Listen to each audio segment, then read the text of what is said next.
उठ जाग मुसाफिर भोर भयो, अब रैन कहाँ जो सोवत है वो खोवत है, जो जागत है वो पावत है। हेलो गाइस, सब कुशल मंगल तो है ना? You must be wondering that I am not the right person to say the above lines if you have watched my earlier videos, क्योंकि भोर का और मेरा तो दूर दूर तक कोई संबंध है ही नहीं। इस वीडियो में मैं बताने वाली हूँ कि आखिर ये मिरेकल हुआ कैसे है। तो दोस्तों, इस बैकग्राउंड नॉइज़ का मैं कुछ नहीं कर सकती, ठीक है? You have to tolerate this as a background music. तो आज था मेरा ये आखिरी दिन लेट उठने का। हर दिन की तरह मैं आज भी करीब 11:30 में उठी थी। उठते के साथ ही पहली चीज़ वो गिल्ट और वो हैवीनेस कि अरे यार, आज फिर से लेट हो गया, आखिर कब तक ऐसा चलेगा। कॉफ़ी मिक्स करते करते ये थॉट बार बार दिमाग में चल रहा था। आज भी इतिहास खुद को दोहराने वाला था। लेट तक सोने के बाद भी बॉडी में एनर्जी की कमी हो रही थी। हैवीनेस फील हो रहा था, वो अलग। और बिना कुछ किए ही पूरा दिन निकल गया, उसका गिल्ट अलग से खाए जा रहा था। बस हर समय दिमाग में यही बात चल रही थी कि लॉकडाउन को 5 साल हो गए हैं। आखिर मैं कब सुबह जल्दी उठूँगी, मेरी सुबह जल्दी कब होगी, मेरा लॉकडाउन कब ख़त्म होगा। The thing is, I like mornings and I hated the fact that I have become a night owl. I was not happy with this night owl thing. I used to study at night but not with full efficiency. The guilt was always there that I couldn't do anything during the day. I would just wake up at around 11:30 pissed and filled with guilt. और उठते के साथ चाय नहीं तो coffee, और उसके बाद फिर नहाना, क्योंकि ये योगा करने का टाइम तो है ही नहीं। भूख भी नहीं लगती थी, ज़बरदस्ती खा पी के पढ़ने बैठ जाती थी। और पढ़ाई लगता था इतना कुछ करना है और टाइम बस हाथ से फिसलता जा रहा है। कब रात हो जाती थी पता ही नहीं चलता था। फिर रात 12 बजे दिमाग बोलता था जल्दी जल्दी सो जा, सुबह जल्दी उठेंगे, उसके बाद मस्त पढ़ाई करेंगे। और मैं फिर से उस ट्रैप में फंस जाती। सोने के बाद ओवर थिंकिंग शुरू, पूरा दिन बर्बाद, कुछ नहीं किया, कल से पक्का, और कल से करते करते रात के 3 बज जाते थे। फिर सीधा 11:30 उठना। और मेरा सबसे महान काम तो ये होता था कि मैं 9 बजे का अलार्म लगाती थी। मेरा टारगेट ही था 9 बजे उठने का। 9 बजे का अलार्म लगाती थी और 9 बजे जब अलार्म बजता था तो उसको स्नूज़ करके ये सोचती थी कि 2 घंटे और सो लेती हूँ, 11 बजे उठूँगी सीधे। और ये विशियस साइकिल रिपीट होते रहता था। और फिर एक दिन आया, और वो दिन आज ही का दिन था जब मैंने ये डिसाइड कर लिया कि बस अब और नहीं, मैं अब अपनी इंद्रियों की सेवा नहीं करना चाहती हूँ। और ये डिसीज़न कोई एक दिन में नहीं हुआ था, एक दिन में माइंडसेट शिफ्ट नहीं हुआ था। मैं एक दिन ऐसे ही यूट्यूब खोल के बैठी थी और वहाँ पे सजेशन में एक वीडियो आया था डेविड गॉगिन्स का, और वो वीडियो मैंने देखा।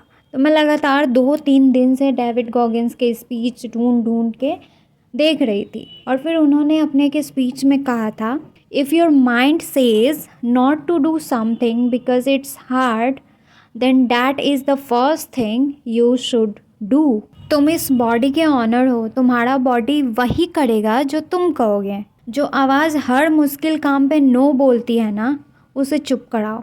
ये सब सुनते ही ना मैंने बस एक रूल फिक्स किया कि जब भी मेरा दिमाग किसी मुश्किल काम को मना करेगा, मैं वही काम करूँगी। In fact I will do that work as soon as possible. Take that bloody challenge. And I did it. आजकल हमारी मेंटालिटी हो गई है थोड़ा टफ है, बाद में कर लेंगे, और हम सब जानते हैं वो बाद में कभी आता ही नहीं है। मेरी सबसे बड़ी प्रॉब्लम ही यही थी, लेट से उठना। और बहाने भी रेडी रहते थे यार, नींद लेट से आती है, जल्दी सोऊंगी नहीं तो जल्दी उठूंगी कैसे, वगैरह वगैरह। और फाइनली वो ऐतिहासिक दिन आ गया। आज मैं ऊपर, आसमां नीचे, आज मैं आगे, जमाना है पीछे। ये गाना मैंने कितने दिनों से इसी दिन के लिए बचा के रखा हुआ था कि जिस दिन मैं सुबह जल्दी उठी ना, उस दिन ये गाना ज़रूर गाऊंगी। तो आज मैं करीब 6:55 में उठ गई थी, और उठने के बाद जो हैप्पीनेस फील हुई थी ना, मैं शब्दों में बता ही नहीं सकती। मुझे लग रहा था जैसे मैंने पूरी दुनिया जीत ली हो। वन विन अट्रैक्ट्स अनदर, और जैसे ही एक अच्छी हैबिट आई ना, दूसरी भी उसके पीछे पीछे आ गई। मेरा दूसरा सबसे बड़ा डर था क्वांट मेंस लेक्चर्स अटेंड करना, वो भी हर्षल अग्रवाल सर से। पर जब एक बड़ा काम हो ही चुका था तो मैंने सोचा ये दूसरा काम भी हो जाएगा। मैंने स्टार्ट किया। पहले दिन ही मैंने mains level DI 4 set solve किए। वीडियो पॉज करती थी, खुद से सॉल्व करती थी और फिर सॉल्यूशन देखती थी, और जो सेटिस्फैक्शन मिली ना वो नेक्स्ट लेवल थी। सबसे बड़ा डिफरेंस ये था ना कि अभी मैं ज़्यादा सो भी नहीं रही थी रात में, और फिर भी पूरे दिन एनर्जेटिक फील कर रही थी। जब पहले मेरा दिन शुरू होता था, अब उस टाइम तक मैं 3-4 घंटे ऑलरेडी पढ़ चुकी होती हूँ। मैं ऑलरेडी रेडी रहती हूँ, सारे काम हो चुके होते हैं और फिर भी टाइम बचा होता है। और फिर मुझे रियलाइज़ हुआ कि इतने दिनों से मैं किस चीज़ को मिस कर रही थी। जो चीज़ मुझे सुबह उठने से रोक रही थी वो सिर्फ मेरे दिमाग में था। सारा डर इमेजिनरी था, रियल लाइफ में कुछ था ही नहीं। मेरा दिमाग मुझे एक डरपोक सी दुनिया में बंद करके रखे हुए था, और आज मैं फाइनली उस दुनिया से खुशी खुशी बाहर आ चुकी हूँ। और मैं दोबारा उसमें वापस नहीं जाना चाहती, और मैं जाऊंगी भी नहीं, क्योंकि आज पूरे 5 दिन हो चुके हैं सुबह उठते उठते।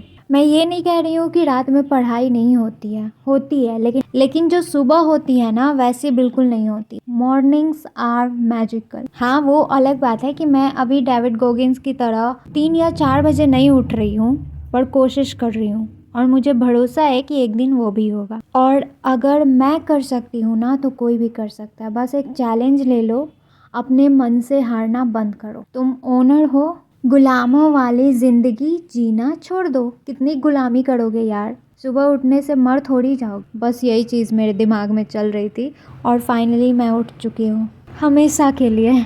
एक्सरसाइज, पढ़ाई या कोई भी काम अगर मन मना करे, समझ जाओ ये काम कंपलसरी है। वो आवाज़ एक बार मना करेगी, 2 बार मना करेगी, 3 बार मना करेगी, पर एक दिन घुटने टेक देगी। Force your self beyond your limit. एक खूबसूरत जिंदगी तुम्हारा वेट कर रही है। बस हर रोज एक हैबिट बनाओ अपने कंफर्ट को नो बोलने की। Discipline is choosing what you want most over what you want now. You are the bloody owner of your body. Own it before it's too late. I tried my best to share my experience in this video, not any script. It's something that I did myself for some days. If you reached this section of the video, then drop some fire in the comment section. और ये याद रखना, you are the bloody owner of your body. Own it before it's too late. If you like this video, then at least give it a thumbs up if you are too lazy to subscribe. Thanks for watching. See you in the next vlog.